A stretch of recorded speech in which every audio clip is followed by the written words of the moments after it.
দেশ, ও আমার বাংলাদেশ, লাখো শহীদের রক্তে ঝরা পাক পবিত্র বাংলাদেশ।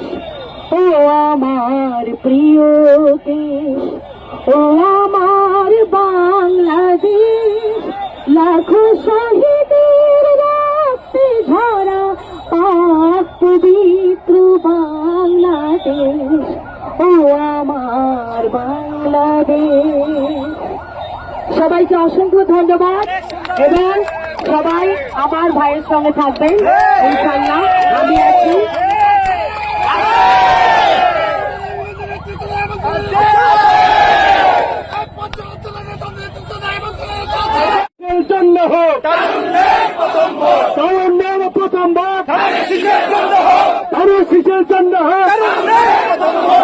প্রিয় ভাইরা আমার, এখন আপনাদের সামনে